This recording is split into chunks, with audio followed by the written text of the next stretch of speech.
પ્રસ્તુત છે પ્રાસંગિક વિષય સંસદીય ચૂંટણી જંગના જનાદેશની પ્રતીક્ષા. સંપાદન અને પઠન આરતી ભટ્ટ.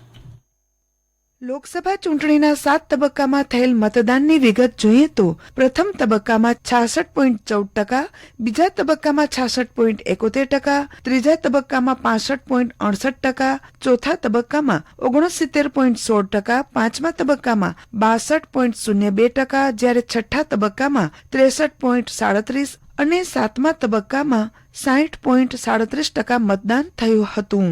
ચૂંટણીના 7 તબક્કા પૂરા થયા પછી જુદી જુદી એજન્સીઓ દ્વારા એક્ઝિટ પોલ જાહેર થયા છે. તમામ એક્ઝિટ પોલમાં કેન્દ્રમાં ભાજપના વડપણ હેઠળ એનડીએ સરકાર ત્રીજી વખત શાસન ધુરા સંભાળી લે તેવા સંકેત સાંપડે છે. જો કે હવે ગણતરીની ઘડીઓમાં જનાદેશ જાણી શકાશે. દરમિયાન ગુજરાત અને કચ્છ સહિત મતગણતરી સુપેરે પાર પાડવા તંત્ર સજ્જ બન્યું છે.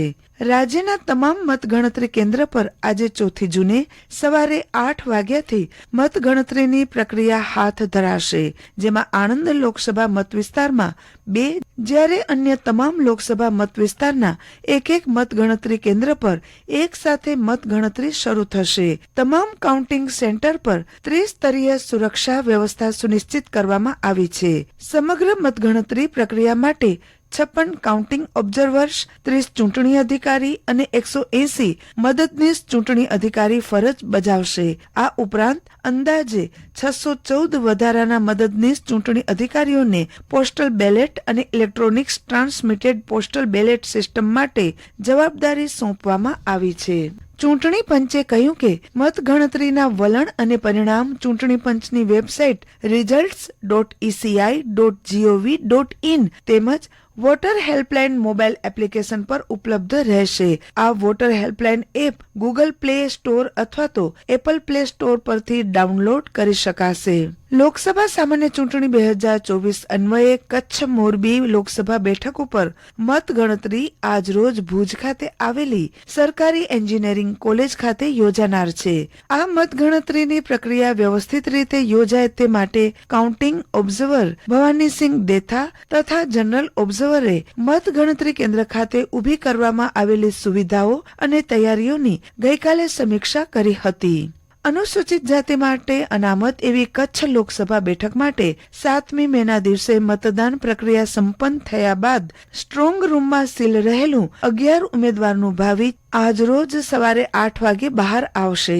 તૈયારીઓને અપાતા આખરી ઓપ વચ્ચે 7 બેઠકને આવરતી કચ્છ લોકસભા સીટ માટે પ્રારંભિક વલણ 1.5 કલાક પછી આવવાનું શરૂ થશે, જ્યારે અંતિમ પરિણામ બપોર સુધી આવી જવાનું અનુમાન તંત્ર વાહકો દ્વારા વ્યક્ત કરાયું છે. 1996 થી કચ્છ બેઠક પર ભાજપનો કબજો છે, ત્યારે આ વખતે ચૂંટણી પરિણામોને લઈ ઉત્કંઠા જોવા મળી રહી છે. 7 મેના હાથ ધરાયેલ મતદાન સમયે કચ્છમાં 56% જેટલું મતદાન નોંધાયું હતું. મતગણતરીની પ્રક્રિયાનો ધમધમાટ પોસ્ટલ બેલેટના મતોની ગણતરી સાથે થશે. એ પછી 7 વિધાનસભા કક્ષ માટે બનાવાયેલ અલગ અલગ 7 હોલમાં 14 ટેબલ ગોઠવી ઈવીએમના મતોની ગણતરી હાથ ધરાશે. આ માટે રિઝર્વ સહિત 2000 જેટલા સ્ટાફને ફરજની સોંપણી કરવામાં આવી છે. જિલ્લા ચૂંટણી શાખામાંથી મળેલી સત્તાવાર વિગત અનુસાર કચ્છની 6 અને મોરબી મળી 7 બેઠકને આવરી લેતી કચ્છ લોકસભા સીટ માટે સૌથી વધુ 27 રાઉન્ડ અબડાસામાં, સૌથી ઓછા 20 રાઉન્ડ માંડવી બેઠક પર હાથ ધરાશે. આ ઉપરાંત ભુજ અને ગાંધીધામ 22, અંજાર, રાપર અને મોરબીમાં 21 રાઉન્ડમાં મતગણતરી પ્રક્રિયા સંપન્ન કરવામાં આવશે.